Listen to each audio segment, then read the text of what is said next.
des jours où on se lève sans trop savoir pourquoi. On laisse la vie nous guider sans avoir de réel but précis. Et il y a des jours où je me mets en quête de sens, mais rien ne me vient. Comme une page vide qui refuse de se remplir. Les années passent et se ressemblent. Et pour comprendre pourquoi cette vidéo existe, il faut revenir au moment où tout a basculé. Quand j'étais gamin, la télé était encore carrée. On retient seulement quelques bribes de nos premières années. Et je donnerais tout pour ne serait-ce que revoir le monde à travers ses yeux. En grandissant, les jeux vidéo sont devenus mon monde. Un simple passe-temps devenu passion. Et un jour, cette passion m'a mené au streaming. 3 ans de rencontres incroyables, de réussites éclatantes, d'objectifs manqués, et surtout d'émotions intenses. C'est officiel depuis février, mais l'idée, elle date vraiment de l'année dernière, et depuis, vraiment, il a pas arrêté de charbonner. Donc, je pense qu'il mérite un gros GG. Tout le monde, merci, c'est vous qui êtes beau. Puis soudain, tout s'est arrêté. Les choses ont commencé à changer et les doutes se sont installés. J'étais arrivé à ce moment-là où tu te demandes, mais en fait, pourquoi continuer? Est-ce que c'est de l'espoir ou juste la peur d'admettre que j'ai échoué? Je me suis longtemps demandé pourquoi. Pourquoi je n'avais pas réussi à la hauteur de mes ambitions. Et ce n'est que récemment que je me suis dit, et si l'échec était la meilleure chose qui me soit arrivée? Ma vie était redevenue normale. C'est seulement après notre récent voyage aux États-Unis que quelque chose s'est réveillé en moi. Comme un déclic. Un rêve immense accompli. Alors la question s'est posée. Après ça, où aller? Et comme guidé par le hasard ou peut-être même par le destin, on a atterri ici. Sur une petite île volcanique au milieu de l'Atlantique. Lanzarote. Des champs de lave noire à perte de vue. Des lignes droites interminables au milieu de centaines de volcans endormis, mais qui furent un temps éveillés. Un paysage lunaire chargé d'histoire. Y viene el volcán. La historia de Lanzarote comienza en caos. Durante años, el fuego asoló esta isla. Pueblos desaparecieron. La tierra quedó sumergida y la vida parecía haberse extinguido. Aquí todo ardía.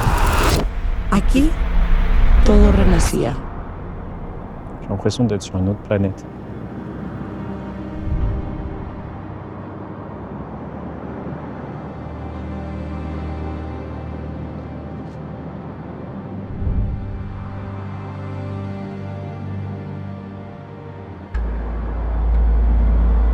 Oui, Siri.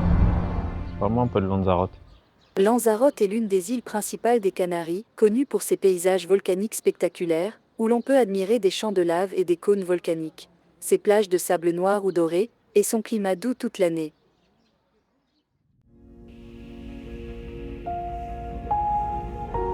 En marchant ici, j'ai compris que Lanzarote n'est pas qu'un simple paysage.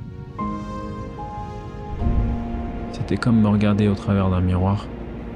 Parce qu'à ce moment-là, j'ai réalisé que moi aussi, j'ai connu mes propres éruptions et l'effondrement. Et c'est seulement dans ce vide que j'ai commencé à me réinventer. Des mots résonnent en moi depuis quelque temps. Je suis le plus grand projet sur lequel tu n'auras jamais travaillé.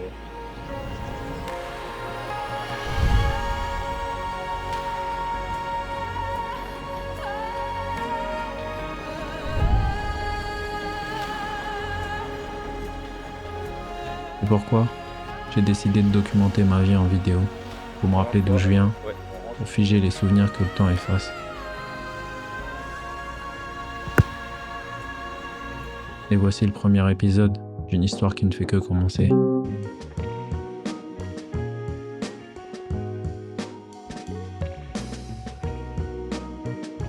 Et quand je voyage, j'essaie de continuer à faire un peu de sport. La salle a été comme un professeur silencieux depuis des années, enseignant la discipline, mais surtout la patience. Qu'il faut quand même du temps pour atteindre ses objectifs. Et qu'indéniablement, la vie n'est pas un sprint. Elle ressemble plutôt à un marathon. comme si chaque chapitre se déroulait à son rythme, et que chaque étape m'apprenait de nouvelles leçons. Ce qui m'a frappé ici, ce n'est pas seulement la roche volcanique figée dans le temps, c'est la manière dont la vie a su trouver le moyen de continuer. On y voit des vignes cultivées dans des cratères pour les abriter des intempéries et garder l'eau des rares pluies qui tombent sur cette île. En gros, leurs parois, elles accumulent l'eau et plein de particules et du coup, ça fait que c'est des sols très fertiles à l'intérieur de certains cratères. Bon bah c'est parti. Hein.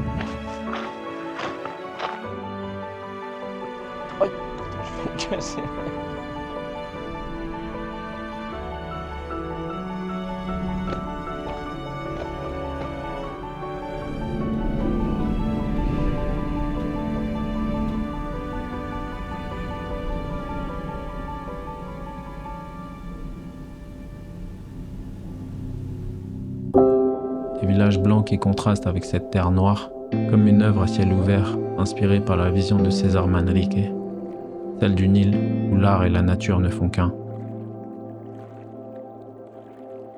Et là, tout est devenu clair. La destruction n'efface rien, elle prépare le terrain pour autre chose, comme un rappel. Ce n'est pas la fin, c'est une transformation. Alors oui, peut-être bien que l'échec a été la meilleure chose qui me soit arrivée. Mon échec m'a réduit au silence un bon moment, mais c'est dans ce silence que j'ai retrouvé ma voix. Et avec elle, une nouvelle voie s'est ouverte devant moi, la cinématographie. Comme un nouveau moyen d'expression au travers du storytelling, une façon à moi de ressentir l'émotion et surtout d'immortaliser ce que j'ai vécu à certains moments de ma vie.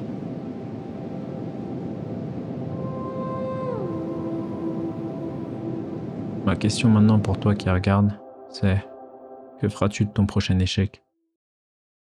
Merci d'avoir regardé ma vidéo et suivi mon histoire.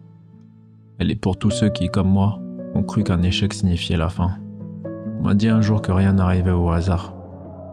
La morale dans tout ça, c'est: ne pleure pas parce que c'est fini, mais souris parce que c'est arrivé. Peace.